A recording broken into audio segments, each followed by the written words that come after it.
All right, so let me do this question, and I think a problem is 63. Another question kind of together because they have some related part.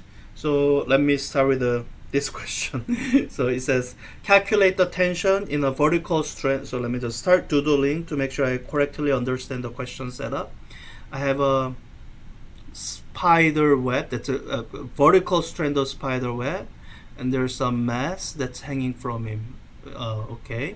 Calculate the tension if some spider or some mass, small mass, hangs motionless. So here, if you are imagining a free body diagram, then the free body diagram would look like this. Free body diagram of the spider. So there's a gravity pulling him down, mg, or her, and the spider's not accelerating downward, hanging motionless, because there's a tension force exactly balancing out gravity. So here, I think intuitively everyone gets tension is equal to mg. Just be careful that tension is not always equal to mg. It's equal to mg in this problem, in this setting as described. So let me plug in the numbers and get a calculated value here. I have mass 4.1 times 10 to the power of minus 5 kilogram times g. If I say gravitational acceleration, Wolfram alpha, I'll probably just look it up. Kilogram kg, yeah, that looks great. Now, one of the nice thing about Wolfram alpha, in addition to giving you the answer in one kind of standard basic SI unit, it will also give you a bunch of different units. I see that I have millinewtons here, so I can just type that in, 0.4021. Now, I hope at some point you feel comfortable doing this kind of conversion by yourself, in your head, from 4 times 10 to the minus 4 to realizing that's a 0.4 millinewton. But as you are doing that, it's kind of nice to have a shortcut from time to time, either to check your answer or to kind of minimize busy work. Now the second part, this is the part that's related to the next question we'll look at. That's why I want you to do them together in group. So let me redraw this. So for this second part, we have to kind of change the setup here. It says calculate the tension in a horizontal strand of a spider web. So now the strand that you are thinking of is strand that looks like this on either end. If the same spider sits motionless in the middle of it, okay, so I think I'm supposed to imagine a spider here of some mass m, much like the tightrope walker in the following figure. The strand sags, we are given the angle, great, we need that angle. And because it says at the middle point, this 5 degrees, we're going to assume that's the same angle here, 5 degrees. Okay, let me draw a free body diagram.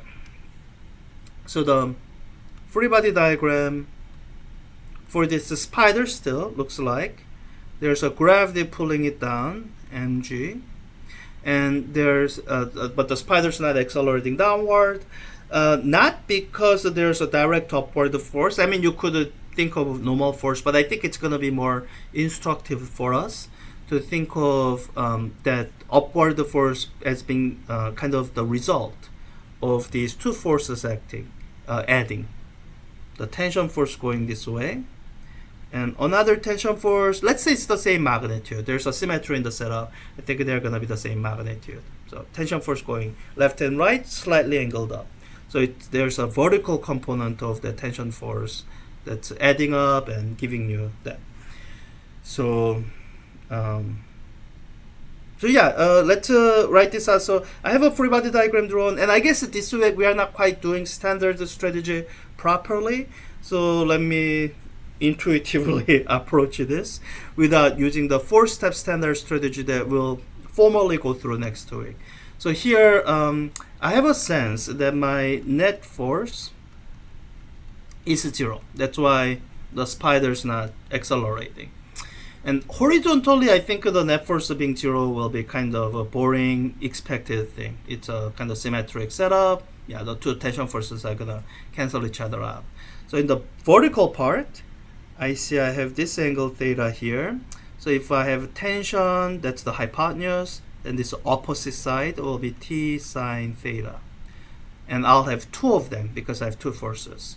So the net force in the vertical direction that I'm looking at is I have minus mg for downward force, and I plus twice of that, 2 times T sine theta, or T prime, the way they are labeling it, and that should equal 0. That's why the spider is not accelerating.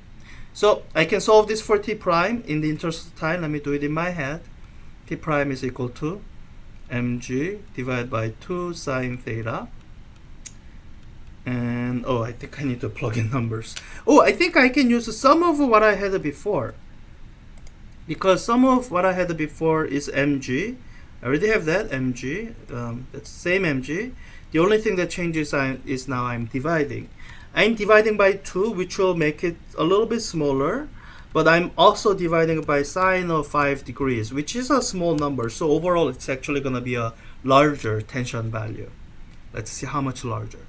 We get 2.307 millinewton. Wow, that's big. 2.3. I mean, it's bigger than that. It's bigger by like factor of 5, 6. So let's make. I'm pretty sure that's correct. So let's do this ratio. So I think the ratio of this to the original tension. That's easy. This portion was original tension. So when I take the ratio, that's all just become 1. So 5.74.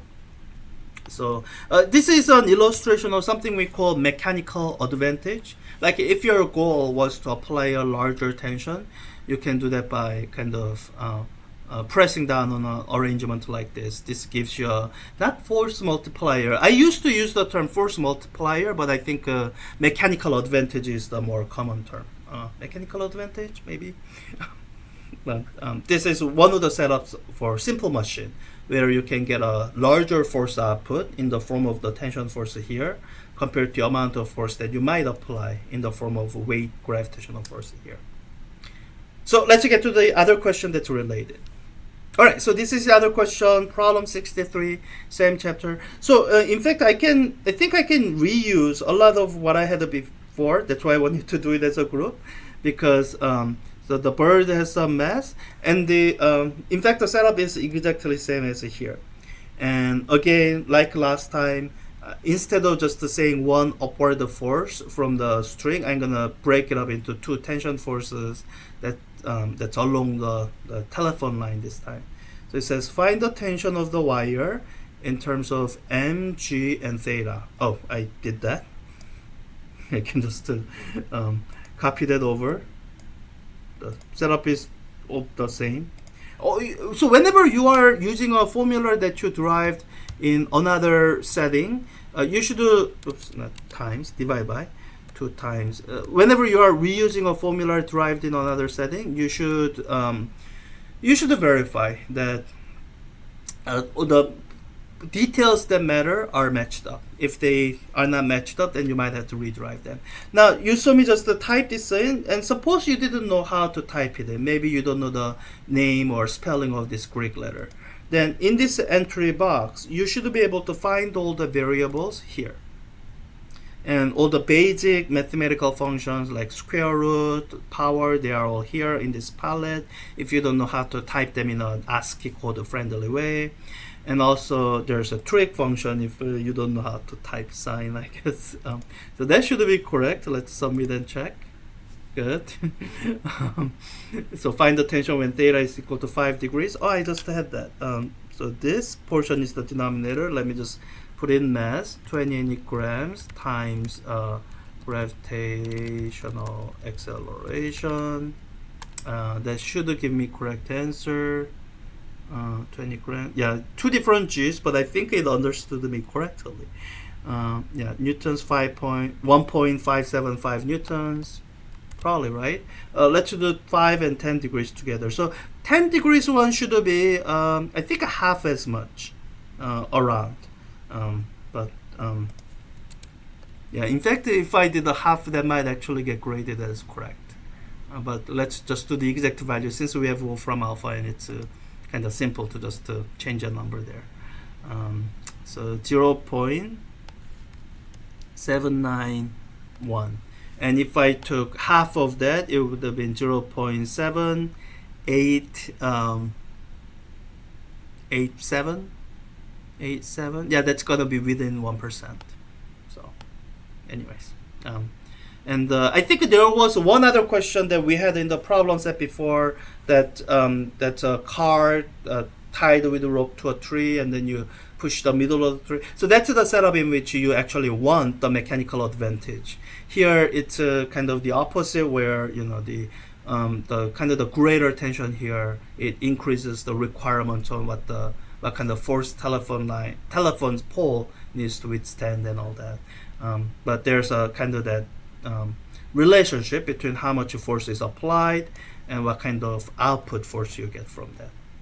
It's a fun geometric arrangement, simple machine. You'll see more examples of that this semester.